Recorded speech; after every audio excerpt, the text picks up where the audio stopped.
প্রিয় সাংবাদিক ভাই বোনেরা এবং প্রিয় দেশবাসী, আজকের এক ঐতিহাসিক মুহূর্তে আমরা উপস্থিত হয়েছি, যেখানে আমরা সংস্কারের পক্ষে থাকা, বাংলাদেশের আজাদীর পক্ষে থাকা এবং বৈষম্য বিরোধী, দুর্নীতি বিরোধী বাংলাদেশের পক্ষে থাকা অনেকগুলো রাজনৈতিক দল একত্রে একটি প্ল্যাটফর্মে এসেছি, যেখানে আমরা ঐক্যবদ্ধভাবে আসন্ন জাতীয় নির্বাচন এবং গণভোটে অংশগ্রহণ করব বলে সিদ্ধান্ত নিয়েছি।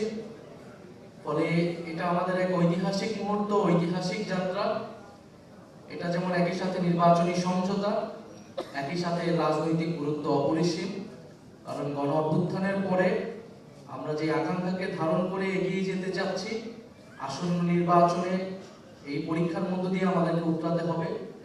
ফলে আমাদের সেই গণ অভ্যুত্থানের আকাঙ্ক্ষিত বাংলাদেশ, আমাদের মহান মুক্তিযুদ্ধের সাম্য, মানবিক মর্যাদা এবং সামাজিক সুবিচারের বাংলাদেশ, এবং আমাদের 1947 সালের যে আজাদীর লড়াই, সকল ঐতিহাসিক লড়াইকে ধারণ করে আমরা এই আসন্ন নির্বাচন এবং গণভোটে একত্রে কাজ করব, ঐক্যবদ্ধ কাজ করব।